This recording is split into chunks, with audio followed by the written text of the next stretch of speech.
Okay, there is loss of the normal these signals. L1 to S1. Okay, diffuse L4, L5. Okay, this desiccation L1 to S1. Diffuse this bonds L4, L5 with the point central. Hindi siya pumasok. Oh, this protrusion is seen.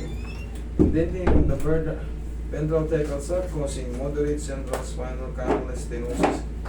Dito sa mga ganitong kaso, this desiccation L1 to S1, halos lahat ng lower back nyo. Ngayon, ang mangyayari dyan, syempre, makakaramdam kayo talaga ng masakit na balakang. Tapos, ito yung pinakamalala sa L4, L5 mo, diffuse na. Ano ba ibig sabihin ng diffuse? Wala na. Wala na. Lumalik na. Diffuse So, na. anong... Ang pinaka ano rito, ibabalik lang natin yung ano rito. Kasi ito, pag nag-diffuse na siya, dating ganito siya, nag-diffuse. Hindi na siya umaangat ulit kahit anong medicine, kahit anong mga ang tawag to, vitamina, kahit anong collagen, maliban na lang kung talaga kayong ooperahan, papalitan yung ano. Injection na ako, master ng ano twice na. Ano, yung collagen. Ngayon, ang mangyayari dito, mami, pag na-adjust to, higinhawa lang. Maganda, ginawa yung balakang nyo. Pero yung mga diffuse nga, hindi na siya mababalik. So, iiwasan natin makapagbuhat ng mabibigat. Kasi maaari siyang, yun na naman, no? Pinagaling ako ni Master, 2 linggo lang. Naglaba lang ako. Nagbuhat lang ako ng ano, tabo nga lang. Yung iba, ganun katindi to. Yung iba, nagwalis lang. Nag-try lang magwalis. Hindi na makabalik. Kasi wala na eh. Wala nang depensa yung ano.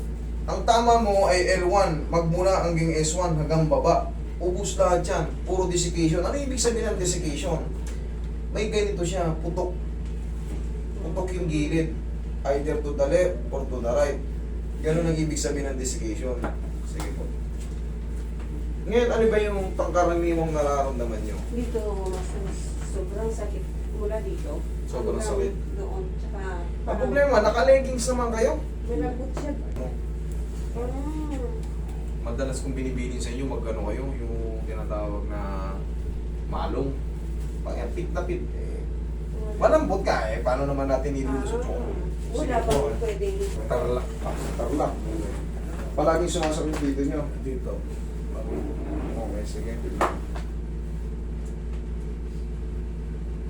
Okay, hindi naman siya frozen pero medyo humihigpit naman pag tinataas ng todo.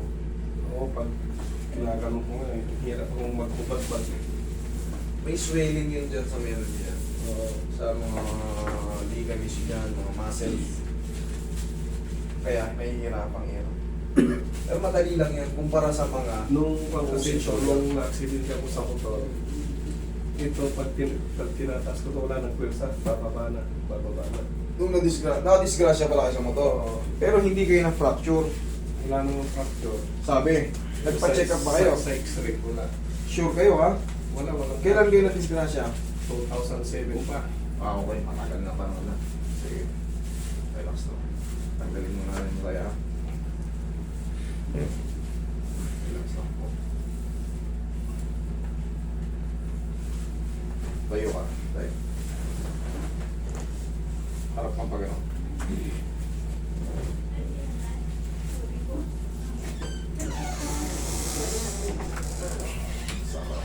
Pwede ka bumalik dito. Pwesto.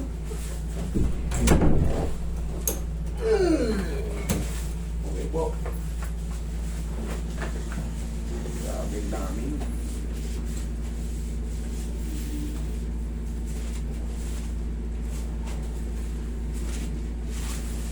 Okay, higa ang padaka.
wala kang Nangyari? nangyari. Tihaya.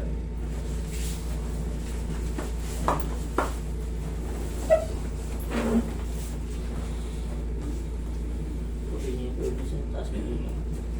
Tupi niya po yung tuloy. Tingin. Sige, lagi sa inyo kamay.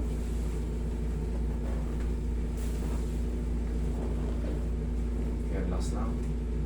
Oh, hindi ka sa mata mo. Okay, inhale. Exhale. Down. Isa lang tayo. Ganun, isa na inhale. Thank you. Ganun lang kasi pag titigasan siya, hindi siya po pwede. Baka marapture yung sa leg nyo. Kailangan talaga sabay yung ano, tugma yung ano. Okay po. Wait lang ha.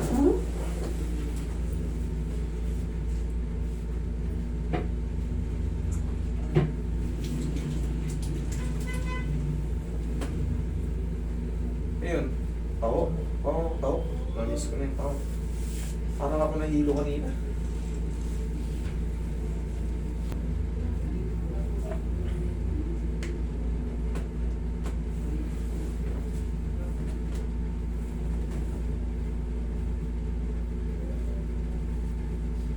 Relax na nga lang. Baka mo lang.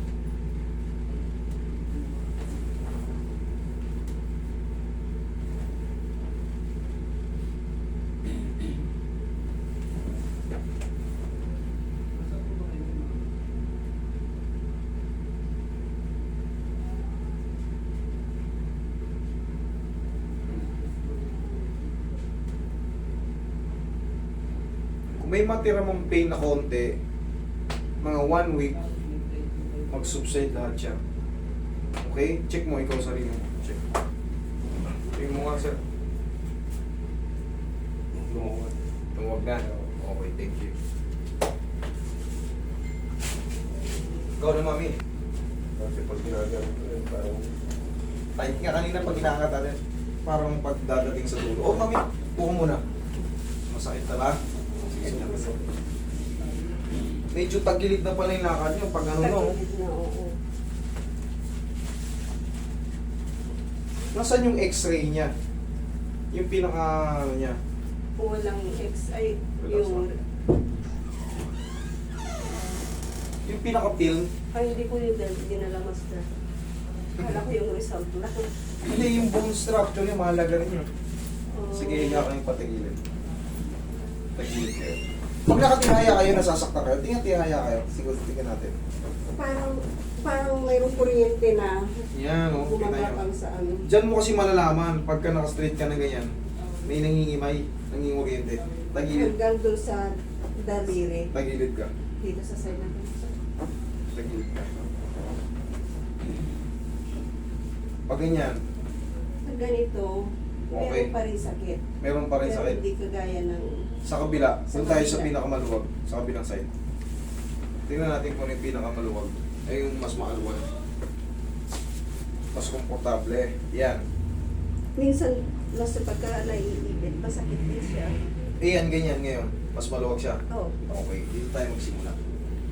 Kasi yung ganitong ano, hahanapin muna natin yung mga pinakamaaluan na posisyon para hindi kayo masaktan.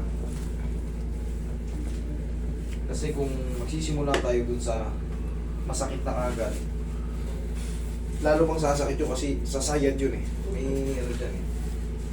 Relax lang. Kabilang side.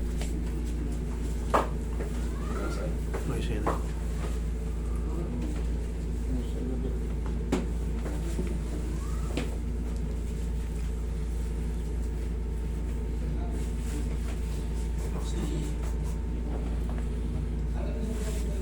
Dapa kayo. Sige, dapa. Hoy.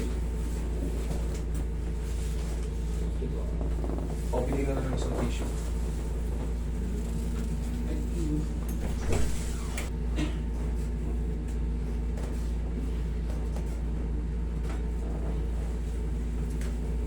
Kahit pa paano mamaya yung balakang nyo, di ba kanina pag nakahiga kayo, obserbahan nyo kung ano yung magiging changes. Meron yan matitira, konti na lang. Tapos 3 to 4 days habang tumatagal yung mga panahon, Milipas yung mga araw. Maraming pagbabago dyan, Roy. Bigyan. Maraming magbabago dyan. Kasi, hindi overnight kagad yung ano eh. Yung pag ano ng ano. Lalo kung matagal na, yung nadami. Kasi ito, mahalaga itong matamaan. Balik mo magpadyama ka na. Kung babalik. Malong, pinakamaganda malong. Huwag, o yung pajama, maluwag. Pero pinakatabis malong talaga. Para kung babiyahin man kayo, mahaba yung suot nyo. Kung naka-short naman kayo, mag-cycling kayong panloob. Kasi pag in-stretch kayo, lalo sa mga dalaga natin, sa atin, walang problema. Sa amin, lalo. Kasi sanay kami sa ganito. Kung sino-sinong nakahawakan namin. Actually, yung pinsan ng mister ko, pumunta sa'yo dito, master eh, kailan lately lang. Yung nag-relocate ang tuhod, siya nag-refer sa'yo dito sa akin eh. Dislocate yung tuhod ko. Kumusta na siya? Hindi na namamaga, kasi napunta niya sa'yo, namamaga yung tuhod niya. Ayos na pala yun. Pero sabi niya, babalik mo daw siya na after a week. Bakit nyo siya pinababalik? Para, ano ba yung sabi niya sa akin? Sinend niya Ano ba yung mga kaso niya? dislocate lang yung ano niya, yung tuhod niya. Eh, magang-maga. Ah, okay. Siguro, ang nangyari sa kanya, kaya sinasabi kong bumalik, kasi hindi talaga yan siya mapiperfect. Kasi sobrang magano nga tayo yung dinala niya. Pero nakita mo, naayos ko na. Kumbaga, baka lang kasi paghupa, hindi ma-perfect yung wala na yung swelling sa loob. Siyempre, Oo. gagano na siya. Baka hindi magtugma, kaya pinababalik mo siya. Double check ko lang. Kasi sa adjustment kasi, hindi mo mape-perfect yung pinaka-adjustment yan pag makapal yung loob, pag namamaga yung mga ligaments. Kumbaga ano lang naman yun, for sure lang naman yun. Siyempre, kaysa naman, Tinawagan niya ako kagabi, sinend niya yung video. pero okay na yung tuhod niya, Okay wala na yung na. paga. O di, at least, saglit lang. Pag napitik ko yan. Tapos Ayan. master, may pinanood akong video mo eh, nung ano, pareho kami ng case. Marami akong hinahandle na ganito. Sobrang dami, halos lahat. Sa pasyente natin, ang lower back siguro mga 70%. Tapos 30% yung frozen shoulder. Yung tapilok, Oh. pangkaraniwan. Hahalo-halo na yung mga 7-7. Yan yung mga 10%. Tihaya ka. Pero frozen shoulder, dami ko na hinahandle niya. Pero lower back talaga kasama palagi. Ito, pinakamasakit na siya. Hanggang doon. Tihaya.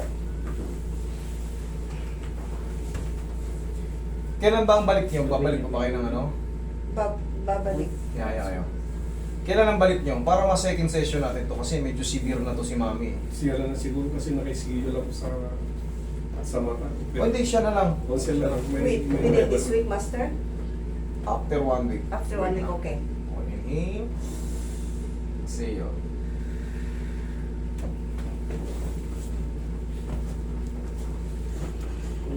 Ano yung schedule natin?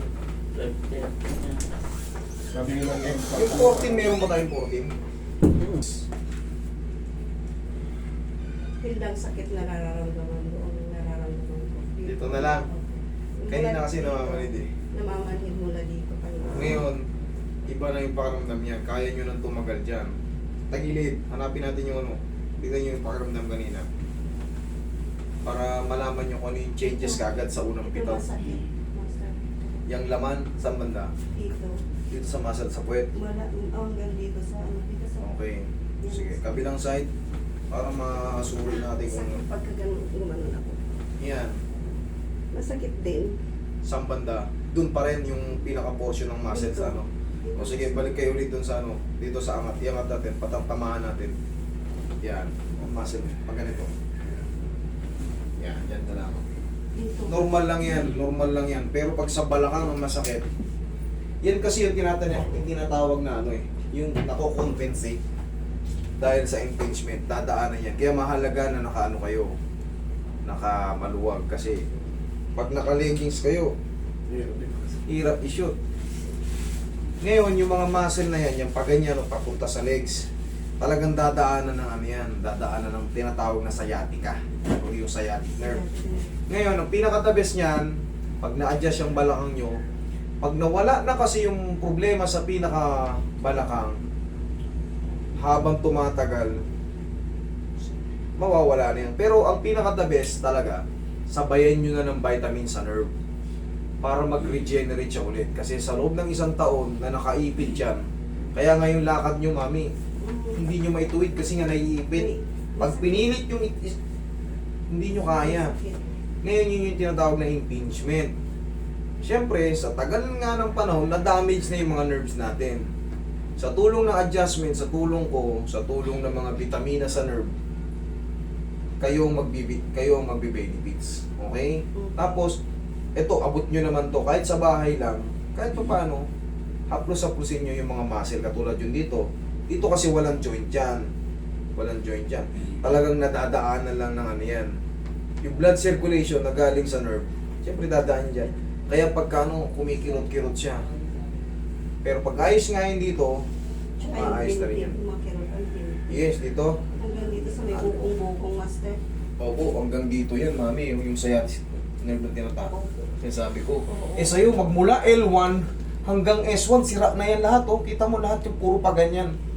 Kaya hindi na kayo dapat magtaka kung bakit pati dyan sumasakit. Sa sobrang dami ng tama, puro desiccation ng kay mami. Pinakamalala lang niya yung ano, yung L4, L5. Nag-diffuse na talaga. Ang ibig sabihin kasi ng desiccation, pumutok siya. Either, eto, katulad yan, desiccation to the right ka. Dalhin ko yung film na pagbalik ko. Makikita natin doon yung distance nung ano, yung mga pakikita ko sa inyo. Tsaka yung ano, yan, katulad yan, may result naman na eh. Ang gusto ko lang may ano sa inyo, yung pinaka-distance ng ano. Okay. Pero ito, mawawala rin to. Mawawala rin tong mga nasa muscle na to. Yung mga ngalay yan sa ano eh. Pag lalo, nakaramdam ba kayo pag umupo kayo? Parang may kumikidlat sa ano, parang may, Masakit Yun. masyado dito. parang nasa iire, o kaya yung ubo, o kaya atching, ganyan. Yung biglang pasok kasi naman. Parang may lihi-lihi lang yung ugat. Parang may nahihigit. Okay. Yes, correct. Tama yun. O sige, tihaya kayo. Kahit pa paano, mas magana siya. Opo, master. Okay, sige, upo kayo. Upo kayo. Sasabayan pa yan ang tinatawag na degeneration. Dahil umiidad tayo, 64 si mami, mag 65 na raw. Sabayan pa yan ng talaga ng ano. Pero, huwag kayo matakot kasi yung degeneration, normal lang yun eh. Kumbaga, sa umiidad, talagang pangkaraniwan yun. Mararamdaman nyo yung mga, uy, pera, kunyari, bigla kang, uy, pera, binilisan mo yung gano'n. Pag matanda ka na, ewan ko na kung makabangon ka ulit kagad, yung makabalik ka, talagang sasakit yung balakang mo. Kasi nga yung sa degeneration, yung pagnipis ng mga joint natin. Kaya ang gagawin mo yan, uy, pera, Oo po. upo ka muna dahan-dahan. Wala na yung katulad nun, nakikipagtambulan pa tayo. Di ba, pag bigla, Kahit sa buhatan nga, kahit bata ka pa, Wala na. may posisyon sa pagbuhat. correct. Hindi basta-basta binubuhat mo ganyan sa Yes, tama ka tayo, tumpak na tumpak ka. Kailangan talaga proportion. Yung legs nyo, itulong nyo para hindi tayo kagad bibigay. Kasi pag bumuhat ka ng ano, basta-basta sakit ang balakang natin. Pero kita mo yung mga kargador, masasakit din ang likod niya, titiis na yan kasi kaysa ipa-check up nila, bibili ko na lang ng bigas. Sasayangan sila. Yes. Eh ako galing din ako sa construction. Grabe, pag nagpala, maghapon, pagbuhos. Magbubuhos ng hagdan. Bubuhos ng mga ano, paikot na biga. Diyos ko, sakit siya pala kapag uwi. Parang ang ginulpi ng mga ano. Parang pinagtapak-tapakan ng mga kabayo. O, lakad kayo mami, check nyo.